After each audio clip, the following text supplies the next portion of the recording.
अस्सलाम वालेकुम बच्चों, कैसे हैं आप लोग। तो आज का हमारा टॉपिक जो है वो कूलम्ब्स लॉ है। सही है। जैसे कि आपको ऊपर नीचे इधर कहीं आपको टॉपिक का टाइटल नज़र आएगा।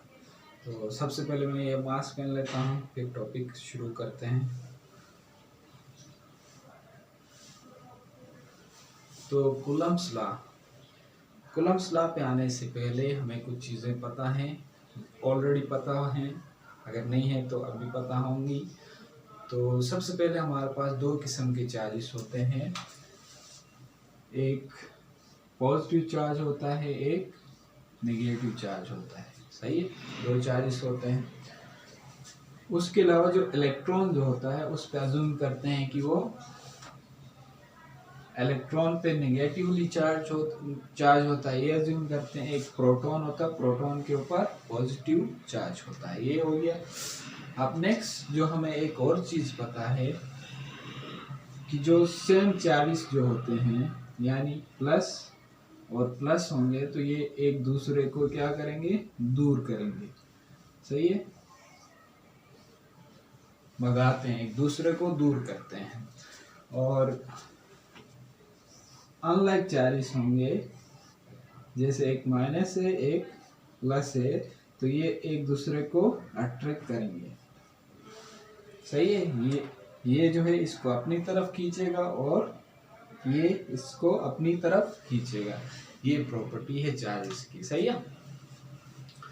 अब जब ये आपस में अट्रैक्ट करते हैं, ये आपस में एक दूसरे की तरफ लाने की कोशिश करते हैं या फिर एक दूसरे को दूर करने की कोशिश करते हैं, तो तब कोई ना कोई फोर्स लग रही होती है। तो इस फोर्स के बारे में फर्स्ट टाइम 1784 में एक साइंटिस्ट था जिनका नाम कूलम था, चार्ल्स कूलम। सही है।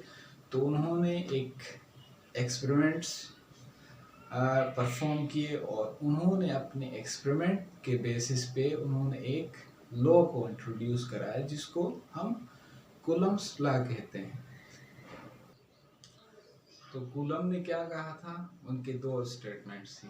एक स्टेटमेंट क्या था, जो फोर्स जो होगा, जो चार्जेस जो होंगे, जैसे ये चार्जेस हैं हमारे पास, इन दो चार्जेस के दरमियान, जिनका नाम देते हैं, एक का नाम Q1 और एक का नाम Q2, इन दो चार्जेस के दरमियान जो फोर्स जो होगा वो डायरेक्टली प्रोपोर्शनल होगा उसके इन चार्जेस के प्रोडक्ट के। सही है। और इन्वर्सली प्रोपोर्शनल होगा इन दोनों के दरमियान का जो डिस्टेंस जो है इसके स्क्वायर के इन्वर्सली प्रोपोर्शनल होगा। तो कूलम्स लॉ अगर हम लिखना चाहें तो force between two charges is directly proportional to the product of these charges and inversely proportional to the square of the distance between them। ये डिस्टेंस है, इसके स्क्वायर के इन्वर्सली प्रोपोर्शनल होगा। सही है। अगर हम इसको चाहें तो मैथमेटिकली इसको एक्सप्रेस कर सकते हैं। मैथमेटिकली कैसे एक्सप्रेस करेंगे आप, तो इस स्टेटमेंट को लिखें जैसे मैंने बताया, F is directly proportional to product of charges. Product of charges Q1 and Q2, दो चार्जेस हैं तो इनके प्रोडक्ट के डायरेक्टली प्रोपोर्शनल। और दूसरा जो है force is the force between these two charges is inversely proportional to the square of the distance between these charges। सही है। इन दोनों के दरमियान के डिस्टेंस जो होगा उसके स्क्वायर के इनवर्सली प्रोपोर्शनल होगा। तो ये दो स्टेटमेंट्स थी। सही है। अगर हम इन दोनों को कंबाइन कराएं तो F is directly proportional to product of charges and inversely proportional to distance between the charges. तो ये हमारे पास कंबाइन फॉर्मूला बन गया मैथमेटिकल फॉर्म। अगर हम यहाँ से प्रोपोर्शनलिटी का साइन उठाएं तो ये इक्वल टू के कांस्टेंट आएगा और यहाँ पे Q1 है Q2 divided by r square. सही है। तो ये हमारे पास मैथमेटिकल फॉर्म है कूलम्स लॉ का। अब यहाँ पे देखते हैं क्या क्या चीज़ है। एफ जो है म्यूचुअल फोर्स। सही है। म्यूचुअल फोर्स किसको कहते हैं? म्यूचुअल फोर्स उस फोर्स को कहेंगे या जब भी कोई भी दो बॉडीज आपस में एक दूसरे के ऊपर same quantity of force apply करते हो और उनकी उसकी डायरेक्शन अपोजिट हो तो उसको हम क्या कहते हैं? म्यूचुअल फोर्स कहते हैं। यानी दो बॉडीज, जैसे ये दो चार्जेस हैं, एक दूसरे के ऊपर सेम फोर्स लगा रहे हैं, यानी ये जितना फोर्स इस पे लगाता है उतना ही फोर्स ये इस पे लगा रहा है, तो और ये इनकी डायरेक्शन अपोजिट होगी। सही है। तो उस फोर्स को हम म्यूचुअल फोर्स कहते हैं। तो ये एफ जो है म्यूचुअल फोर्स या इसको कूलम फोर्स भी कहते हैं। सही है। फिर उसके बाद के जो है ये प्रोपोर्शनलिटी कांस्टेंट है। सही है। और के जो है वो इक्वल होता है, अगर के की वैल्यू जो है वो डिपेंड करती है जो चार्ज जो होंगे उन दोनों के दरमियान का मीडियम क्या है, उसमें फ्री स्पेस है, एयर है या कोई इंसुलेटर है, जो भी है उसके ऊपर डिपेंड करती है। अगर और उसके अलावा जो सिस्टम आप यूनिट यूज़ करते हैं, CGS यूज़ कर रहे हैं या SI सिस्टम यूज़ कर रहे हैं, MKS यूज़, जो भी सिस्टम यूज़ कर रहे हैं उसके ऊपर डिपेंड करती है। यानी मीडियम और सिस्टम ऑफ यूनिट के ऊपर डिपेंड करती है के की वैल्यू। अगर हमारे पास फ्री स्पेस हो सिस्टम और मीडियम फ्री स्पेस हो और सिस्टम SI हो, यानी सिस्टम इंटरनेशनल या इंटरनेशनल सिस्टम जो है वो हो, तो के जो है वो बराबर होती है 1 divided by 4 pi epsilon not के बराबर होती है। सही है। अब यहाँ पे जो है यहाँ तक हो गया। अब नेक्स्ट यहाँ पे Q1 और Q2 क्या है? ये दोनों चार्जेस हैं और R क्या है? इन दोनों के दरमियान का डिस्टेंस है। सही है। ये हो गया फॉर्मूला में जो जो चीज़ें थी वो बताई हमने। अब यहाँ पे जो है नई चीज़ आई, ये एप्सिलॉन नॉट। सही है।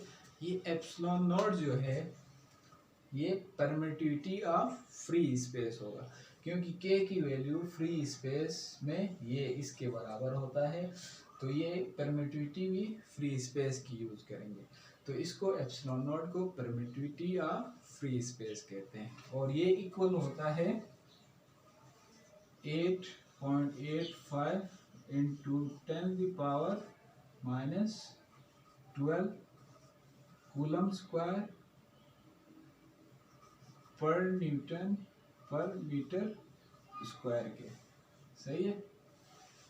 ये एप्सिलॉन नॉट की वैल्यू होती है, ये कांस्टेंट होती है फॉर फ्री स्पेस। सही है।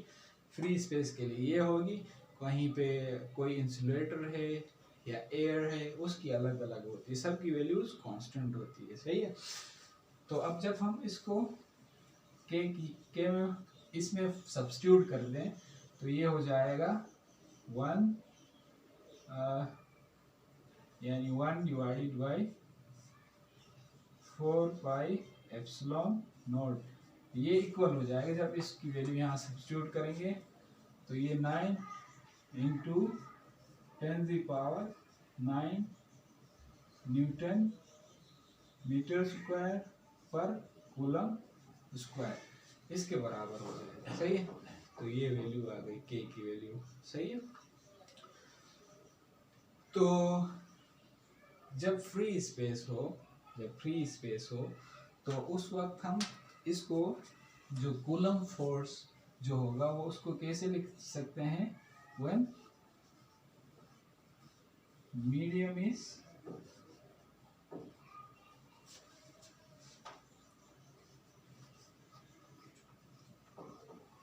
फ्री स्पेस, तो तब हम लिख सकते हैं F is equal to 1 divided bye